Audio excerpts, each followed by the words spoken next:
buenas tardes a todas y a todos los que estáis en Twitch. Hoy tenemos una sesión más del Club de Lectura Rural, que como algunas ya sabéis que habréis asistido, es un club que está coordinado por la Delegación de Aragón de Justicia Alimentaria y ha estado financiado por la Diputación Provincial de Zaragoza.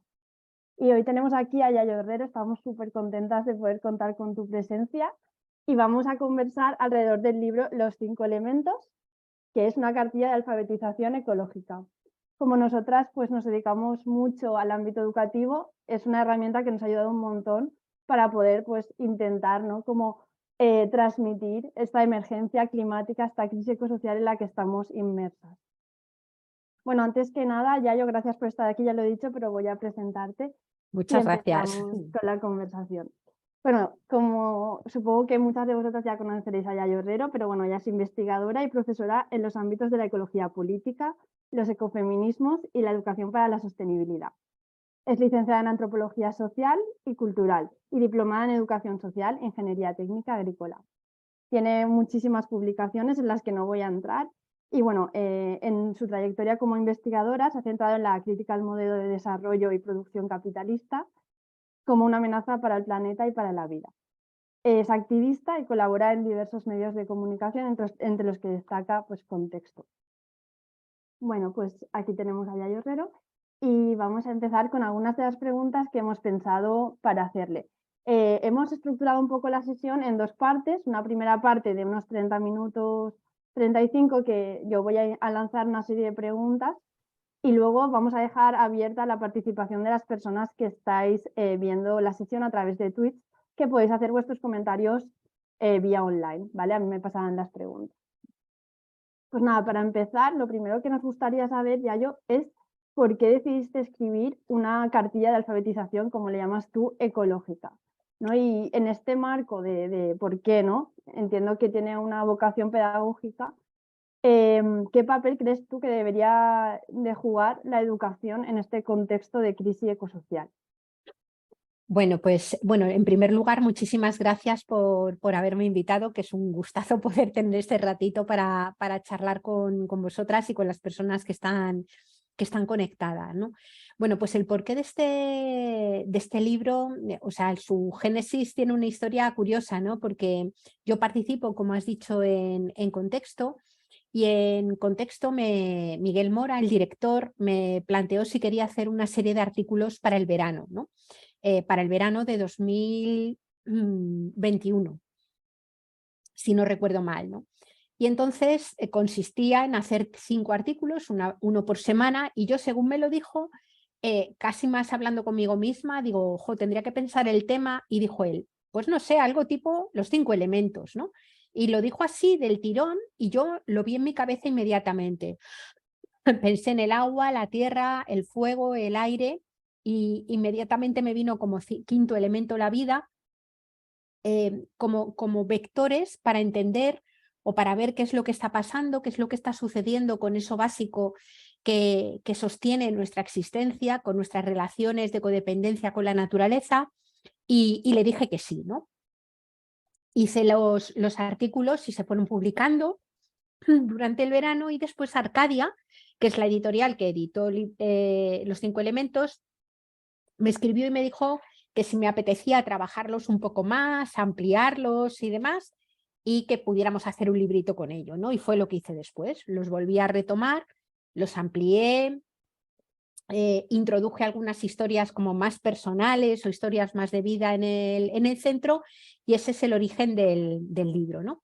Y cuando estábamos haciendo el prólogo y lo tenía que, me decían, convendría que le pusiéramos un subtítulo, pues pensé la cartilla de alfabetización ecológica porque es básicamente a lo que yo me dedico, ¿no? Llevamos un montón de años, no yo sola, sino siempre articulada colectivamente, pensando en cómo darle la vuelta a las categorías o a las formas en las que entendemos muchas cosas que suceden en nuestro mundo, ¿no? Y en particular las relaciones con la naturaleza y las relaciones entre las personas. Y siempre hemos dicho que vivimos en una cultura que vive de espaldas a la naturaleza, que vive de espaldas a lo que realmente sostiene la vida y que era necesario hacer como un proceso de alfabetización ecológica, que tiene que ser mucho más intenso, paradójicamente, cuanto más especializada está la formación. Muchas veces, cuantos más títulos tienes, cuanto más lejos has llegado en una formación académica, más has ido perdiendo, digamos, todo tipo de conocimiento básico sobre aquello que nos permite estar con vida y sobre cómo funciona nuestra naturaleza y, por tanto, tenemos que funcionar en ella como parte de esa trama de la vida, ¿no? En cuanto a la segunda parte de lo que planteabas, pues claro, a mí la educación me parece que es absolutamente crucial, ¿no? No solamente la educación formal, que lo es decir, lo que los niños y las niñas aprenden en la escuela desde que entran hasta que prácticamente salimos del sistema educativo obligatorio, pasamos allí una enorme cantidad de años y una enorme cantidad de horas, ¿no? Y aquello que se estudia en la escuela, aquello que consideramos que es importante transmitir como sociedad a las generaciones más pequeñas, tiene que incluir, digamos, lo que somos, y lo que somos es un animal perteneciente a la trama de la vida, compañero de aventura de planetaria, de muchos otros animales, plantas, del aire, de la tierra, del fuego, y no saberlo o no vivir como siendo conscientes de ello, pues está llevando a una profunda crisis, ¿no? Esto en cuanto a la educación formal, pero hay muchos otros ámbitos de educación, los movimientos sociales, otros ámbitos educativos que ya no son los de la educación formal, como puede ser todo lo que consideramos educación no formal, los centros de mayores, las bibliotecas públicas, lo que sucede en muchos espacios de la cultura o en muchos repositorios culturales como los museos, los medios de comunicación también educan, ¿no? Y por tanto pretendía ser este material un material que sirviera para todos estos ámbitos. Perfecto. Pues en este sentido también, supongo que habrá gente que habrá leído el libro, supongo que otra gente no, pero es una combinación de diferentes como miradas, ¿no? Por una parte muy poética, una parte experiencial, una parte más crónica de cosas que están pasando, una parte muy pedagógica de las cosas más básicas, ¿no? Del funcionamiento de los ecosistemas relacionado con todo lo demás. Entonces, una cosa que a mí me llamó la atención es que en algún momento dices como que estás explicando unas cosas que son como obviedades, ¿no? Este funcionamiento de los ecosistemas que realmente lo sabemos porque en primaria lo hemos estudiado, pero yo me pregunto, ¿y por qué, no? ¿Por qué si nos hemos estudiado, sabemos cómo funcionan, por qué nuestras sociedades occidentales están viviendo tan de espaldas esos ciclos naturales? Bueno, yo tengo la sensación de que tiene mucho también que ver con cómo en la cultura occidental se ha configurado la noción de ciencia y la noción de conocimiento, que se han configurado como nociones radicalmente separadas de aquello que sentimos o aquello que forma parte de nuestra experiencia, ¿no? Es como que aquello que consideramos objetivo o conocimiento precisamente es objetivo o es conocimiento porque está desprovisto o descargado de cualquier tipo de emoción o sentimiento. Y yo creo que eso es un problema grande, porque somos capaces a lo largo de nuestra trayectoria de aprender cosas que conocemos pero no sentimos, ¿no? O sea, podemos saber o podemos haber aprendido que no hay vida posible sin agua, pero curiosamente no sentimos que seamos naturaleza ni dependamos del agua, ¿no? Sin embargo, sí que vivimos en una cultura construida sobre el dinero, donde mucha gente sí que siente que su vida no es posible si no está centrada alrededor del dinero que necesita para vivir, entre otras cosas porque es cierto, es decir, vivimos en sociedades muy empleocéntricas y muy basadas en el dinero, y mucha gente no puede acceder a la vivienda, al alimento o al agua si no tiene ese dinero, ¿no? Entonces hay una paradoja ahí en la que aprendemos las cosas sin sentirnos involucradas, sin que nos pasen por el cuerpo, sin sentirnos involucradas en ella, ¿no? Por eso, por ejemplo, se da la circunstancia de que hayamos estudiado todas y todos el ciclo del agua y seguramente hayamos tenido que hacer incluso algún trabajo o hayamos tenido que examinarnos del ciclo del agua, y sin embargo sigamos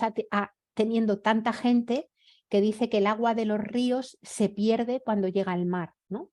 O tengamos a tanta gente a la que no le preocupa ni le atemoriza estar extrayendo agua y utilizando agua de una forma absolutamente brutal en cosas que son superfluas o al menos no completamente necesarias, en medio de un cambio climático que en el contexto de nuestro territorio viene marcado fundamentalmente por una menor disponibilidad de agua, ¿no? Entonces, ese salto que hay tan grande entre saber que somos parte de la vida y entender y sentir que somos parte de la vida, yo creo que es un fracaso de nuestro sistema educativo y es un enorme problema que es importante subsanar. Por eso yo me atreví a hacer un poco el intento de meterle mano a este tema, tirando también de un lenguaje más literario, más poético, más artístico, ¿no? Porque entiendo que debemos de movilizar y utilizar el conocimiento y los datos, pero también es necesario mover afectividades, sentimientos y pasar todo esto por el cuerpo. Sí, totalmente de acuerdo. Justo el otro día estaba haciendo un curso que iba sobre cómo no colapsar frente al colapso y hablábamos de esto, ¿no? De que al final los datos muchas veces son como paralizadores, o sea, son necesarios porque la ciencia nos está avisando, nos está evidenciando que tenemos un problema de una magnitud inconcebible, pero muchas veces hay que utilizar otros canales, ¿no? Como, por ejemplo, ¿no? La parte más artística, la parte más poética, la parte que nos vincule con las emociones, como estabas comentando, porque si no es como separamos el conocimiento de lo que sentimos y de lo que realmente es fundamental para nuestra vida. No sé si estás de acuerdo, pero... Totalmente, totalmente de acuerdo. O sea, yo últimamente es como que en nuestro marco cultural, incluso también desde las personas que trabajamos en estos ámbitos, vamos como dando bandazos, ¿no? Por un lado, los datos, desde mi punto de vista, y el conocimiento es absolutamente crucial. O sea, podríamos en este momento estar viviendo el momento histórico que atravesamos. Si no supiéramos que hay un cambio climático, pensaríamos que lo que está sucediendo es fruto de la casualidad, del tiempo, que no se puede hacer nada contra ello y sin embargo, precisamente por el hecho de tener conocimientos, de tener ciencia y de tener datos, somos capaces y tenemos la posibilidad de prepararnos, de afrontar la situación y de afrontarla de una forma justa, ¿no? Por tanto, los datos son absolutamente cruciales, ¿no? La cosa es cómo conectar esos datos con nuestra propia experiencia y con lo que nos preocupa, ¿no? Yo siempre pongo el mismo ejemplo, ¿no? Yo puedo si yo voy al médico y mi médico, después de haberme hecho unas pruebas, y mi médico me dice que mis indicadores tumorales están muy altos, que tengo un cáncer y que, bueno, pues que me encuentro enferma, ¿no? Me está dando datos, pero es tan obvio que esos datos los conecto directamente con las posibilidades de tener vida buena, que la recepción de esos datos, más allá del disgusto inicial que indudablemente me llevo, más allá de intentar contrastarlos con otra fuente o con otro médico, lo que hace es movilizar toda mi energía y todo mi deseo para intentar sanar, ¿no? Y movilizar toda mi energía y todo mi deseo para intentar pues, ponerme a bien con personas con las que me llevo mal, dejar atadas cosas por si las cosas salen mal, ¿no? Es decir, esa información que a mí me llega y que conecta directamente con aquello que más me preocupa, que es el mantenimiento de mi propia vida, son datos que conecto, que siento y ante los que actúo, ¿no? Por tanto, no es que no haga falta dar datos, no es que los datos no sean necesarios o la información no sea necesaria, es clave. Lo que es importante es ver cómo los trabajamos y cómo los abordamos para que lo que genere sea la fuerza, el ímpetu, el deseo, las ganas y la esperanza de poder hacer algo con esos datos que nos lleve a un lugar mejor, ¿no?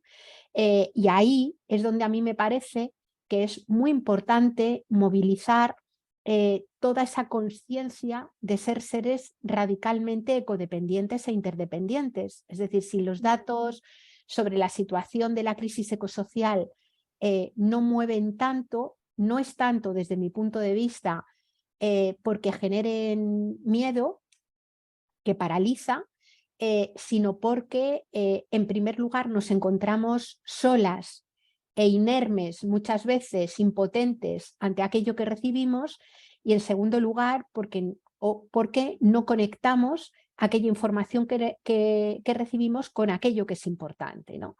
Por tanto, en mi opinión, el ayudar pedagógicamente a interiorizar esa sensación de codependencia, a sentirnos parte de la trama de la vida y ayudar también educativamente, no solo, pero también educativamente, a ser conscientes de que formamos parte de comunidades de personas, incluso de comunidades con otros seres vivos con los que nos podemos aliar y trabajar para construir ese futuro deseable, me parece que son dos elementos clave.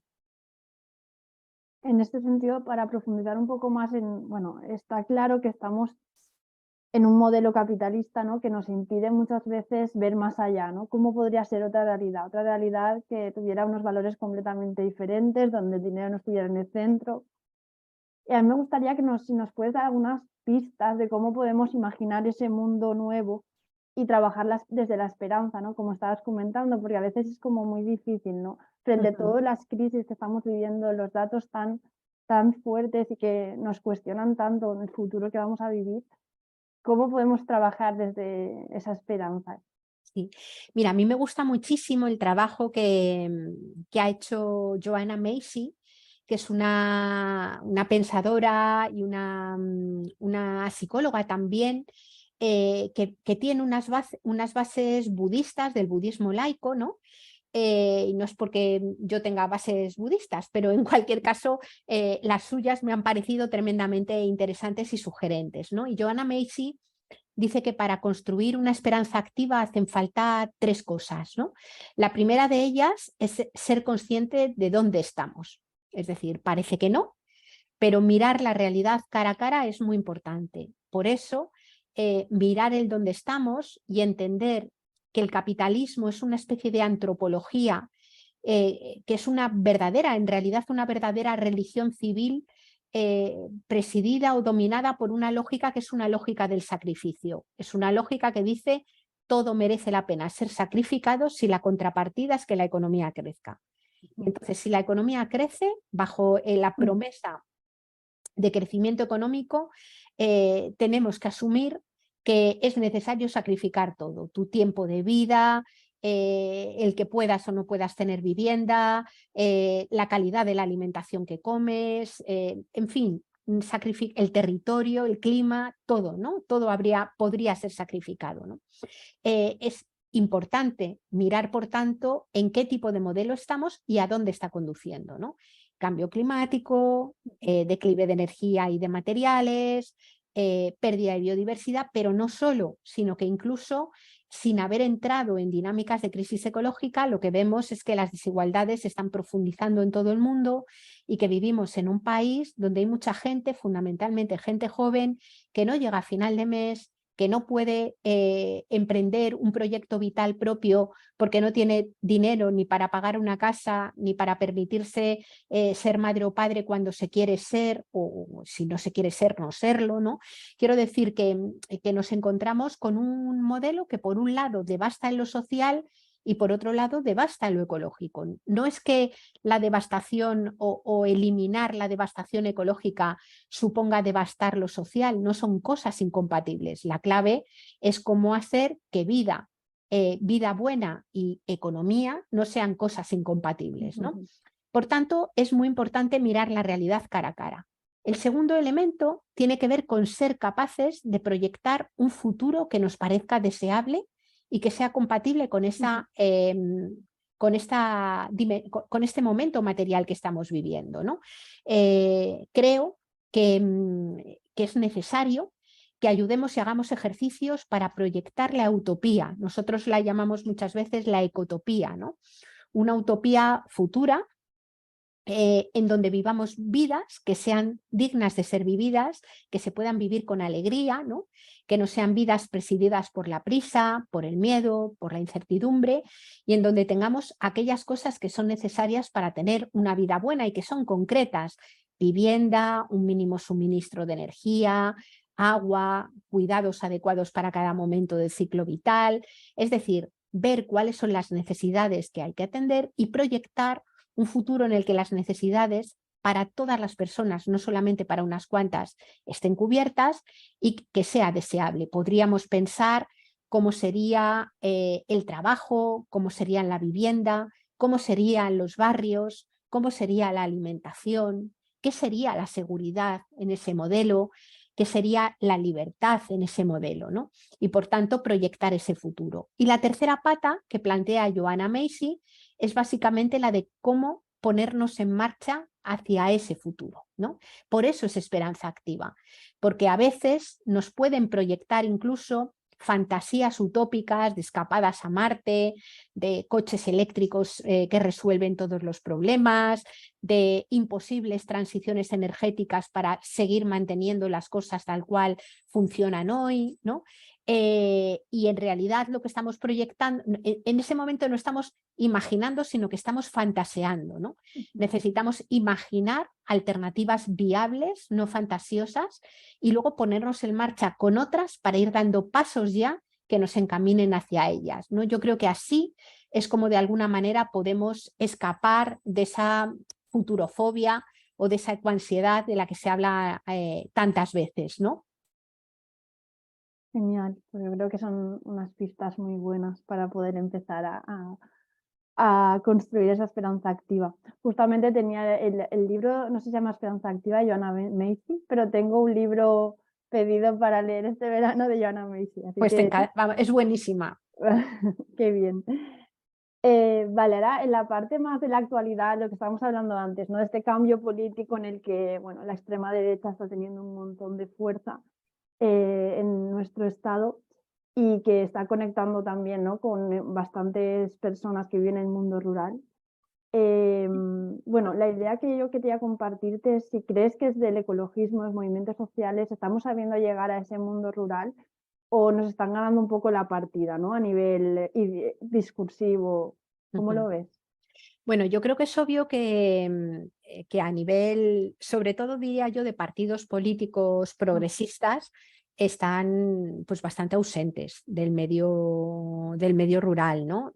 No diría yo que no han hecho nada, porque sí que se han proyectado algunas leyes que curiosamente han sido votadas en contra por los partidos de ultraderecha y más ultraderecha, ¿no?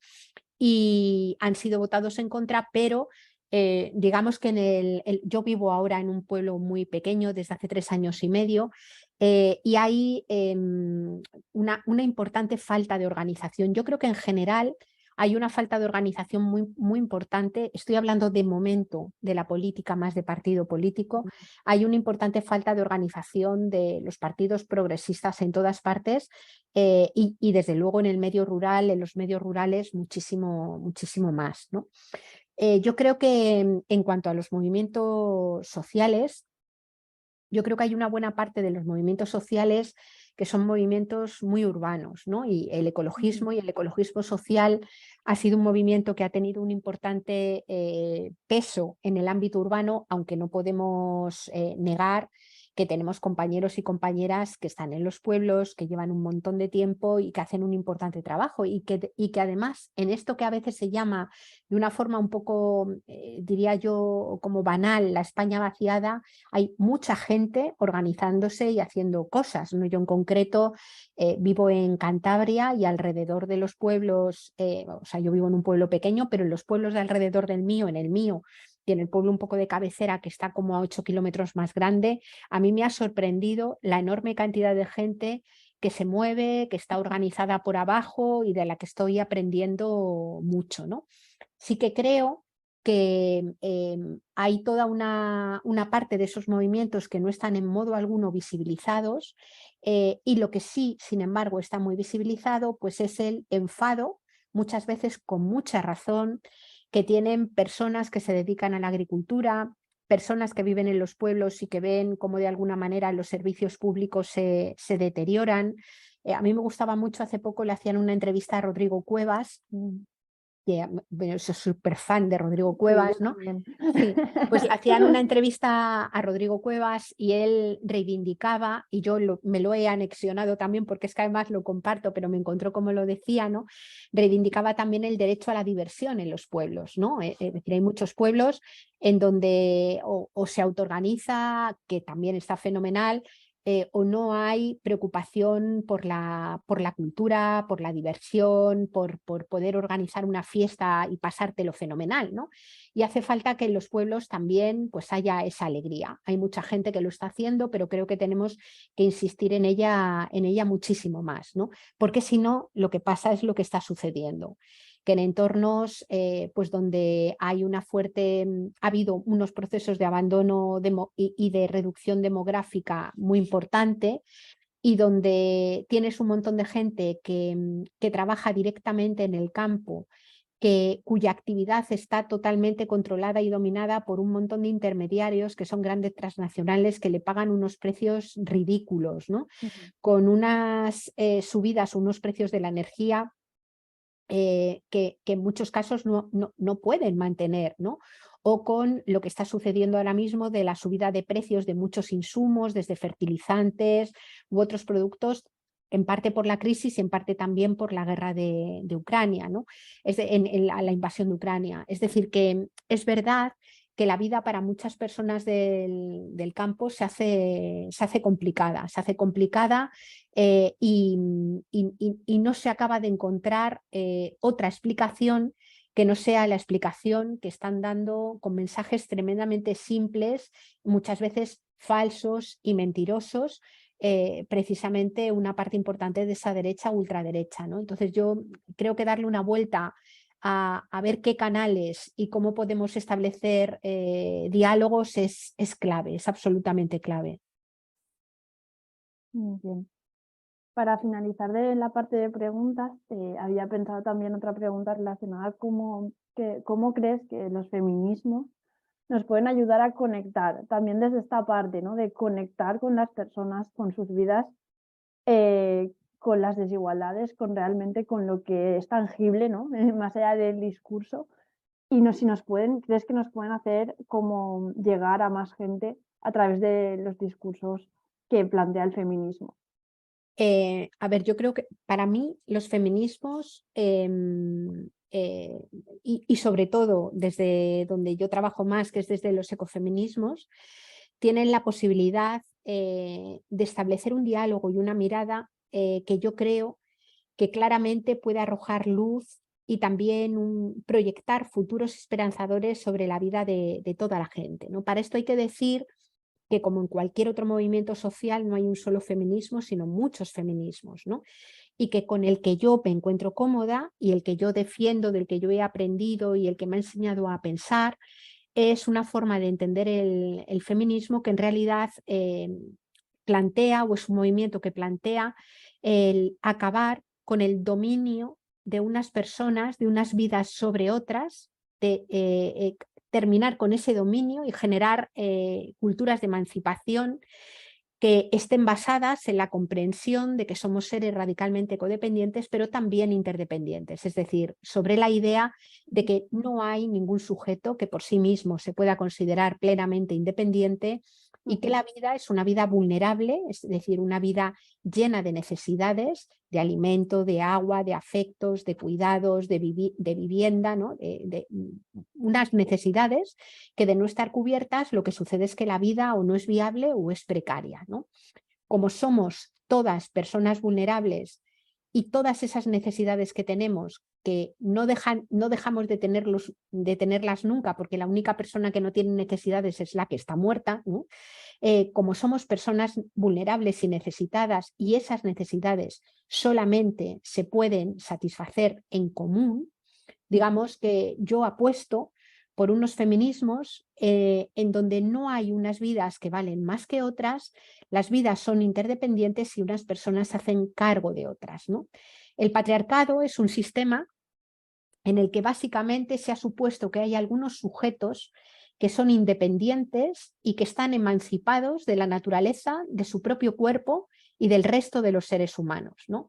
Esos sujetos son los sujetos patriarcales, mayoritariamente encarnados en cuerpos de hombres en nuestras culturas, pero también en cuerpos de mujeres a veces, ¿no?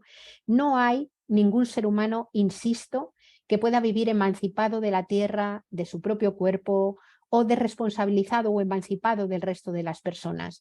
Si hay quien puede vivir bajo esa fantasía de la individualidad, es porque en otros lugares hay vidas invisibilizadas y dominadas que, sin embargo, se ocupan de sostenerlas todas. Hablamos de mujeres, pero hablamos también de personas colonizadas, racializadas, estamos hablando de territorios, de plantas, de animales, en realidad de vida, que son las que pagan las consecuencias del modelo fantasiosamente independiente que ponen en práctica aquellos sujetos que denominamos sujetos patriarcales, que, insisto, también pueden estar encarnados en cuerpos de mujeres.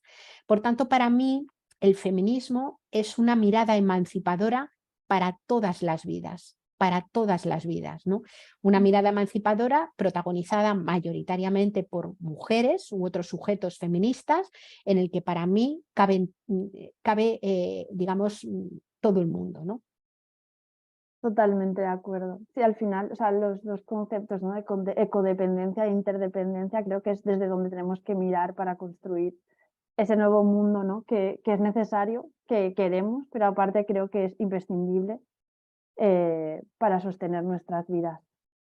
Y bueno, ahora, Lucía, a ver si nos pasa alguna. Por ahora no hay preguntas, pero ha llegado el momento de que las personas si alguien quiere intervenir, que está viendo desde Twitch la sesión, puede hacer las preguntas y me las pasarán por aquí por el chat. A ver, vamos a esperar un poco.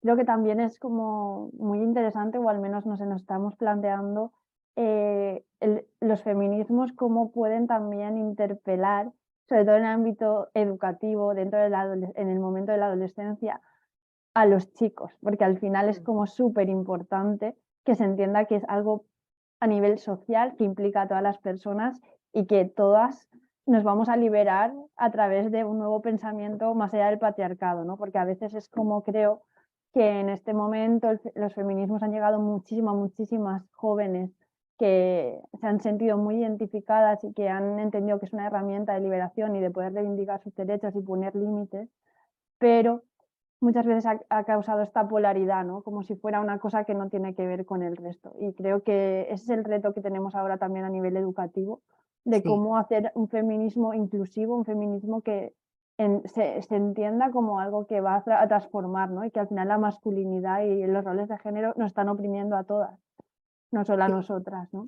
Sin duda, a mí una cosa que me sorprende bastante es que en la mayor parte de las cosas en las que estoy participando, sobre ecofeminismo y tal, vienen muchísimos chicos jóvenes, varones, vienen muchos chicos jóvenes, ¿no? Y yo creo que es muy importante una cosa que nos tenemos que sacudir de alguna forma, es abordar las problemáticas sociales o los conflictos sociales desde la perspectiva de la culpa, ¿no? Yo creo que la culpa no conduce a ningún lugar y me parece que es mucho más interesante abordarlos desde la responsabilidad, ¿no? Responsabilidad es poder hacerte cargo, exacto, formar algo que está en tu lugar, ¿no? Y es cierto que los modelos de masculinidad, o sea, digamos el patriarcado o el sujeto patriarcal también se construye y oprime al sujeto, al varón, al chico, a la persona, al hombre,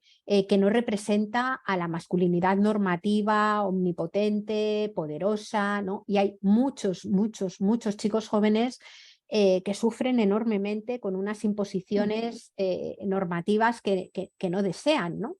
Por tanto, el buscar esos espacios de diálogo y comprender que lo que el feminismo ha puesto encima de la mesa es la voluntad de que no exista ninguna vida que se construya bajo el dominio de otras, bajo el control y la autoridad y el dominio de otras, me parece que es clave, ¿no? Y es una apelación que yo creo que nos puede ayudar a conectar desde luego con los hombres, pero también con los compañeros que trabajan en temas de antiespecismo o cuando hablamos del anticapacitismo, es decir, de muchas otras desigualdades de muchos otros dominios que forman parte de una estructura tan dual, ¿no? y tan desigual como la nuestra.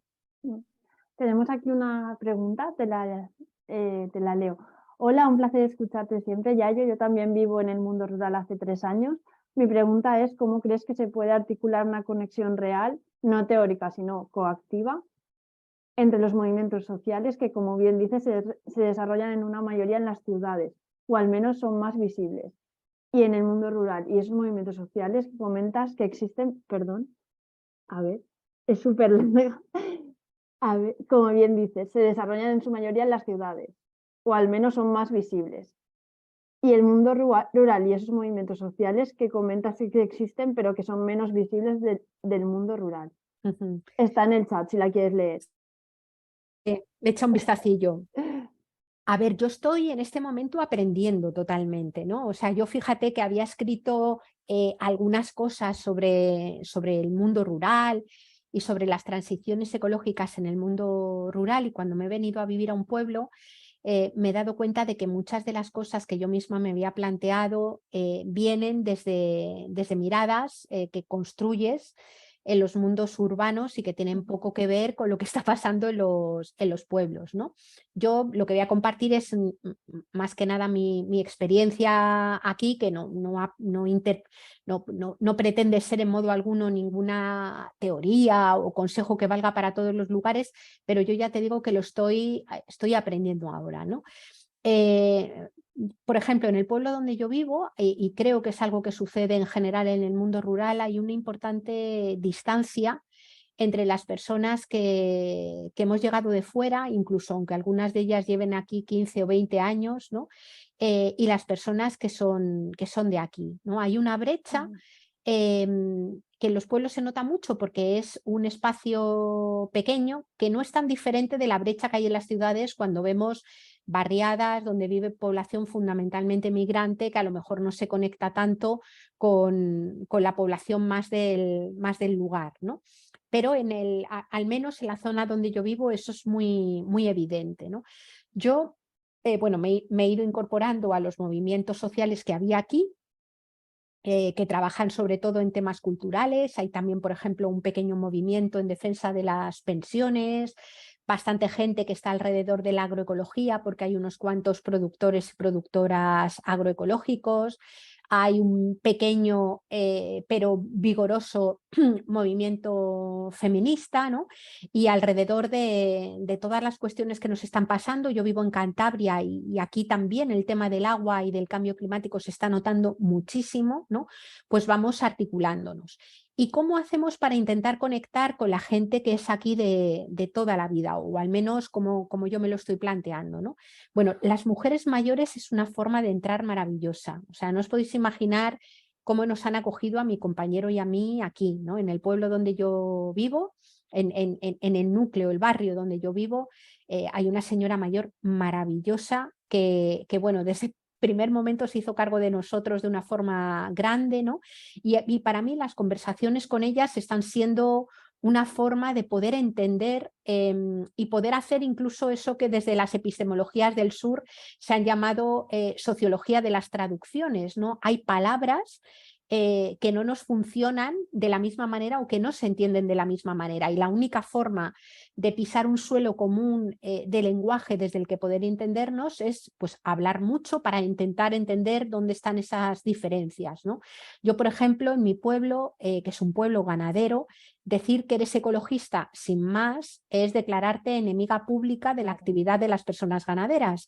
Sin embargo, cuando ya convives con ellos, hablas de la lluvia, hablas de cómo están saliendo menos bolas de heno, hablas de las temperaturas, de cómo el verde no es el verde o si el río baja con menos agua, ahí ya puedes empezar poco a poco a decir, mira, esto es a lo que yo me refiero cuando hablo de cambio climático, ¿no? Es decir, hay que hablar, en mi opinión, desde el respeto y desde la conciencia de que estas personas que viven aquí son las que viven en un lugar que es como el paraíso porque lo han sabido mantener, ¿no? A pesar de que tú vengas con todos tus conocimientos del ámbito urbano en donde todo está literalmente, o una buena parte está literalmente arrasado, ¿no? Las mujeres mayores, como digo, tienen un enorme conocimiento, una enorme sabiduría, han sido depositarias en mucho del conocimiento y de la tradición de los pueblos, y hablar con ellas te da, cuando estás acogida entre ellas, tienes la fórmula de entrada muchísimo, muchísimo más grande, ¿no? Y luego a mí también lo que me ha sido muy importante es desarrollar algún tipo de actividad conectada con la tierra que me haga ser de aquí, ¿no? Me refiero, por ejemplo, a que yo, bueno, pues trabajo escribiendo, trabajo preparando materiales, es decir, puedo teletrabajar perfectamente en el pueblo en el que estoy. Mi sustento, es decir, el salario que me gano, no depende directamente de la actividad que se hace en el pueblo, pero sin embargo, mi compañero y yo hemos puesto un huerto y esto nos ha dado la posibilidad de producir una parte importante de nuestros propios alimentos, de compartirlos con otra gente del pueblo, de intercambiar semillas, de hablar y preguntar aquello que no sabíamos, y eso, es decir, a través de esa conexión con la tierra, hemos tenido la oportunidad de que se nos vea como un poco más de aquí. Hay cosas que compartes, ¿no? Bueno, son un poco así a grosso modo algunas cosas que se me ocurren. Súper interesante. Creo que has dado como claves muy importantes, ¿eh? Y que tenemos también que repensar mucho desde lo urbano y desde lo intelectual, que por lo menos yo creo que muchas de nosotras nos gusta mucho y es súper importante pensar, leer, pero que hay que aterrizar, ¿no? Y cómo vivir y también hablar con las personas que realmente están viviendo allí. Ujú. O hay otra pregunta que dice, el ecofeminismo es la unión de dos términos que algunas personas causan repelús y que no siguen escuchando cuando las oyen, como son ecologismo y feminismo. ¿Cómo hablar de ecofeminismo con quienes no quieren escuchar esta palabra? Va muy por esa línea, ¿no? También de cómo lo de la sociología de las traducciones me ha encantado. Sí. A ver, yo nunca he sido nada talibana con el uso de los términos, nunca, ¿no? Yo creo que las palabras, tenemos una cosa maravillosa que es el lenguaje, que afortunadamente es súper rico, que podemos llamar a las cosas de diferentes maneras, y a veces el aposentarnos o el quedarnos, digamos, ancladas a una palabra que termina en ismo, nos abre una brecha tremenda con la gente, ¿no? Yo creo que las palabras están para usarlas. Yo desde luego no tengo ningún problema en señalar que soy ecologista, que soy feminista y que soy ecofeminista, que en mi opinión es mucho más que ser ecologista y que ser feminista. Es decir, yo creo que los ecofeminismos plantean, digamos, un salto cualitativo y permiten entender realmente el mundo de una forma diferente. Pero para mí, por ejemplo, lo que ha sido muy útil y creo que yo cada vez lo uso más. Yo muchas veces, por ejemplo, me piden que titule una charla y cada vez menos, a menos que sea en un sitio donde precisamente lo que quieren es saber, te llaman o te piden que hables o des alguna formación sobre los ecofeminismos, ¿no? Cuando me piden que yo titule la charla y es hablar sobre lo que está pasando y sobre cómo salir de ella, cada vez utilizo menos términos como ecologismo, feminismo o ecofeminismo, ¿no? Porque pueden causar inicialmente ese rechazo que señalas. Sin embargo, cuando tú hablas de aquello que sostiene la vida, es decir, hablas desde el enfoque de la sostenibilidad de la vida, qué es lo que hace falta para seguir viviendo, para seguir habitando este planeta, para seguir como personas y como comunidades estando vivas, puedes hablar perfectamente de la cuestión ecologista y de la cuestión feminista sin inicialmente nombrarlo. Yo muchas veces lo que suelo hacer es hablar de poner la vida en el centro, sostener vidas en un mundo en crisis, vivir de una forma justa en un mundo en crisis o lo que fuera. Hablo de codependencia y de interdependencia y en el transcurso de esa conversación digo, y a esto es a lo que me refiero cuando hablo de ecologismo, o a esto es a lo que me refiero cuando hablo de feminismo, ¿no? El año pasado, por ejemplo, en unas jornadas culturales que hacemos aquí en verano en mi zona, me pidieron que diera una charla y yo sabía que iba a venir pues gente del pueblo, gente que manifiesta esos rechazos porque lo que ha visto siempre o lo que se le ha presentado delante cuando se habla de estos movimientos son movimientos como que critican o van a la raíz de la crítica a lo que son sus formas de vida. Ellos lo interpretan así, aunque no sea cierto, ¿no? Y nada, puso un título súper literario al raíz. Yo utilicé la novela de Frankenstein para articular toda la charla y la titulé Frankenstein y los monstruos del desamor. Y luego lo que di fue una charla básicamente que habla de ecofeminismo y de la crítica al capitalismo, y no nombré el capitalismo en toda la charla ni una sola vez, ni hablé mucho de ecofeminismo, ni de ecologismo, ni de feminismo, prácticamente hasta el final, donde yo dije a esto es a lo que le llamo así, ¿no? Entonces, la atención de la gente se mantuvo porque cuando tú hablas de ecologismo, estás hablando de agua, estás hablando de alimento, estás hablando de la tierra viva, estás hablando del clima que en este momento está golpeando de diferentes maneras a un montón de gente, estás hablando del futuro, estás hablando de la viabilidad, ¿no? Y cuando hablas de feminismo, estás hablando de la posibilidad de vivir sin miedo, de la posibilidad de vivir libre de dominio, ¿no? De la posibilidad de vivir sin violencia, ¿no? Entonces, todas esas cosas sí que le interpelan a la gente. En los pueblos hay mucha gente que es refractaria al feminismo, pero que tiene miedo de que sus hijas salgan solas y vuelvan solas a casa. ¿Cómo no les va a interpelar ese tema? Claro que les interpela, ¿no? Entonces, yo creo que hay también una pedagogía terminológica que hacer y que si nos escondemos o nos quedamos enganchados a los términos, nuestros movimientos son mucho más vulnerables, porque entonces quien desarrolla el fake, quien miente, quien lo utiliza en las redes sociales, consigue encerrarte en un cuadradito muy pequeño del que ya no sabemos salir, ¿no? Yo, vamos, ya no pretendo decir que todo el mundo lo tenga que hacer así, pero así es como más o menos me va funcionando. Bueno, pues no sé si ya, creo que no hay más preguntas por ahora. Así que, como ya llevamos el tiempo perfecto, creo que nos has dado un montón de claves sobre diferentes temas, desde el ámbito educativo, desde el ecofeminismo, desde cómo utilizar las palabras, cómo relacionarnos con el mundo rural. Perdón, hay una pregunta. Sí, hay una pregunta que Vale, aparece pues por aquí. ahora, Sí, ahora la pero creo que ha vemos. sido por ahora y súper enriquecedora la conversación, así que Ujú. yo estoy súper contenta, Yayo, gracias. No, Y gracias a vamos vosotras. con la última pregunta y ya cerramos. A ver si nos la pasan, Lucía. Sí, está en el chat. Ah, ya está en el chat. Sí, sí. Ah, vale. Vale, quizá esta es una pregunta muy difícil, pero ¿cómo tratar la ecoansiedad desde el mundo rural?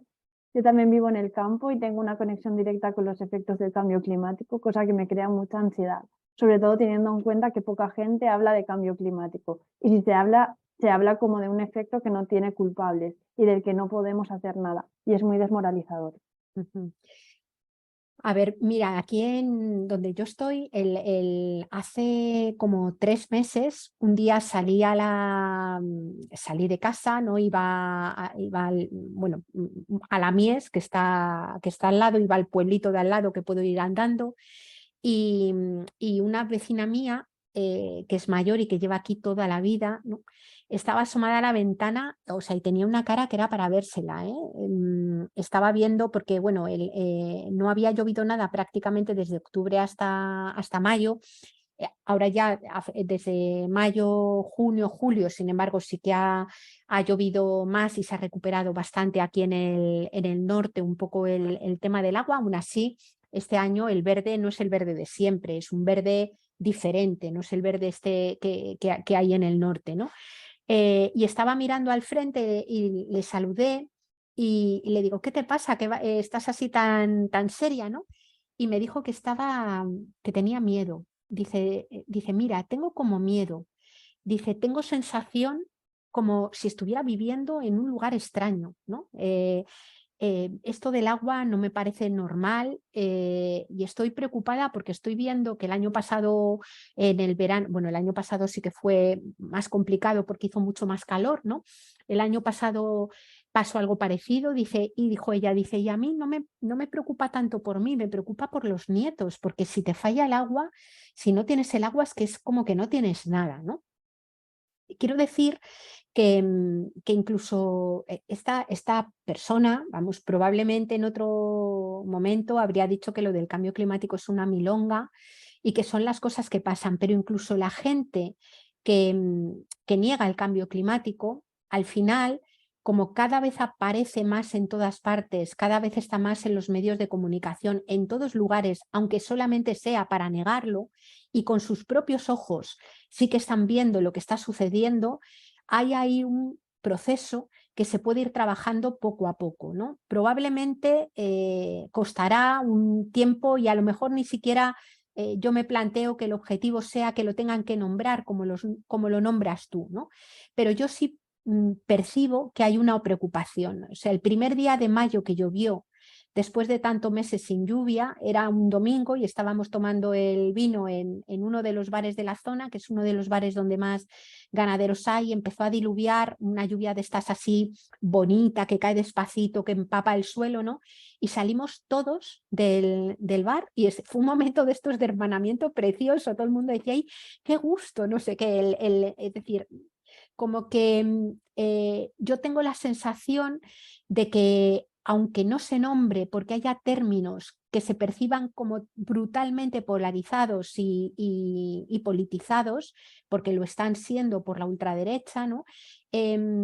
Tenemos que ver cómo tener un poco de juego de cintura para ir hablando de esto con la gente, porque, bueno, al menos ya te digo que en la zona donde yo vivo sí que hay una conciencia fuerte de que ni los praos dan las mismas bolas de heno, ni que hay el mismo agua, ni nada por el estilo, ¿no? Y en cuanto a la ecoansiedad que podemos sufrir nosotras, ¿no? Yo creo que es normal y es humano que tengamos miedo o nos preocupemos cuando vemos que las cosas no van mal. Lo que sería absurdo sería no sentir dolor y no sentir preocupación ante lo que está pasando, y esa sensación, ese preocuparnos, que puede ser también un estímulo para organizarnos, se convierte en una cosa terrorífica si lo vivimos solas, ¿no?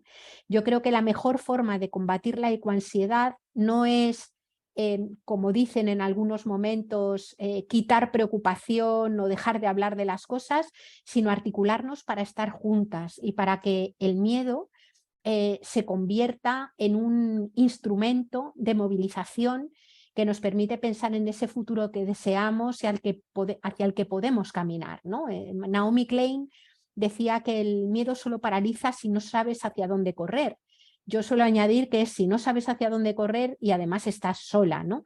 Estando con otras, el miedo es otra cosa totalmente distinta, e incluso en entornos muy hostiles es posible crear seguridad y crear entornos seguros gracias a juntarnos con otras, ¿no? Totalmente de acuerdo, sí. El tejer comunidad es como uno de los principales, ¿no?, elementos que necesitamos ahora mismo para poder construir esa esperanza activa. Pues nada, yo creo que ahí lo dejamos aquí.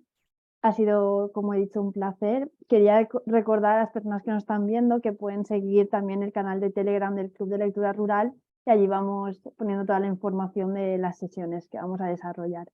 Y bueno, otra vez más gracias, ha sido un placer, Yayo. Muchas gracias a Y vosotras muchas por vuestro gracias. trabajo, sobre todo. Gracias. Y gracias también a todas las personas que nos han estado viendo y que espero que hayan pasado un buen rato. Y nada, aquí lo dejamos. Gracias.